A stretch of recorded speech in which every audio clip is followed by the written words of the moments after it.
Welcome back. మనం చూస్తున్నాం అంటే సమాధానం లేని ప్రశ్నలు చాలా రోజుకు కొత్త సమస్య లేకపోతే కొత్త ప్రశ్న అన్నది అయితే తలెత్తున్న పరిస్థితి మనకు కనిపిస్తుంది. ఎందుకంటే ఈ విషయానికి సంబంధించి కేవలం ఒక కీలకమైన వ్యక్తి సుభాష్ రెడ్డి మౌనంగా ఉండడం వల్ల తలెత్తుతున్న ప్రశ్నలు కానివ్వండి, లేవనెత్తున్న ఏవైతే సమాధానాలు రాని ప్రశ్నలు ఏవైతే ఉన్నాయో వాటిపైన ఖచ్చితంగా ప్రతి ఒక్కరిలోనూ ఒక అంటే ఆలోచిస్తున్నారు అందరూ, ఎందుకు ఇలాంటి జరుగుతుంది, ఈ ఇష్యూలో కీలకమైన వ్యక్తి ఆయన ఎందుకు రెస్పాండ్ అవ్వట్లేదు, ఎందుకంటే విజయసాయి రెడ్డి లాంటి వ్యక్తి బయటకు వచ్చి మరి దాని మీద మాట్లాడినప్పుడు సుభాష్ రెడ్డి ఎందుకు మాట్లాడలేదు అన్న విషయంపైన అయితే ఒక చర్చ జరుగుతోంది.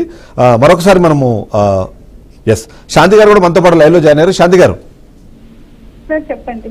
నిజంగానే అంటే మిమ్మల్ని ఇలాంటి పరిస్థితుల్లో ఇలా లైవ్లో కలిపే ప్రయత్నం కానివ్వండి, లేకపోతే మీతో ప్రతి సందర్భంలోనూ చాలా మంది ఇలాంటి ప్రశ్నలు వేసిన తర్వాత కూడా మళ్ళీ మిమ్మల్ని ఇంకోసారి ఆ ఇబ్బంది పెట్టాల్సిన పరిస్థితి మాకుంది.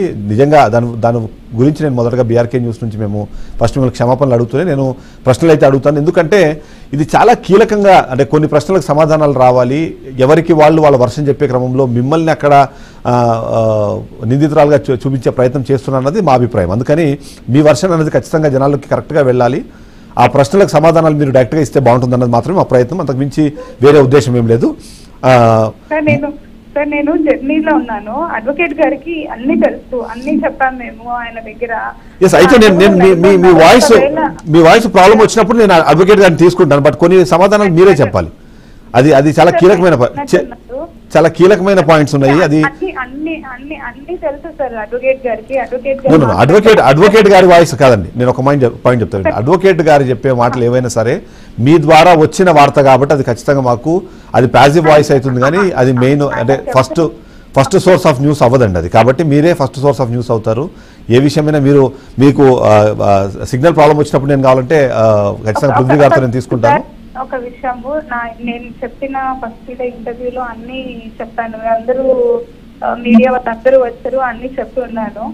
అండ్ తర్వాత కూడా ఎవరో ఫొటోస్ కూడా రిలీజ్ చేస్తున్నారు కొన్ని, అవి కూడా మీరు చూస్తున్నారు.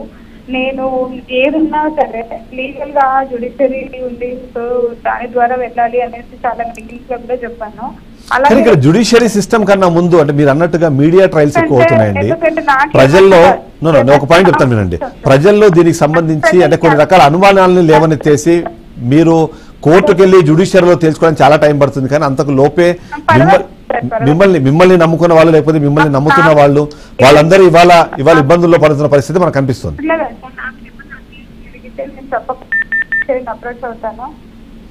కదండి శాంతి గారు, అయితే మాట్లాడుతున్న వ్యక్తి శాంతి గారు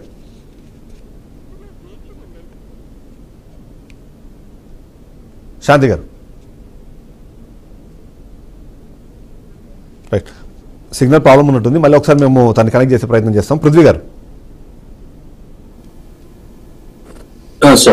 ఇక్కడ ఇదేనండి సమస్య. ఇప్పుడు తను లైవ్ షోకి సంబంధించి ముందుగా మాట్లాడినప్పుడు నేను ఖచ్చితంగా వస్తాను మాట్లాడతాను అని చెప్పారు, ఇప్పుడేమో తను తప్పించుకొని వెళ్ళిపోతున్నాను అనుమానం వచ్చేలాగా ఇవాళ మాట్లాడుతున్నారు.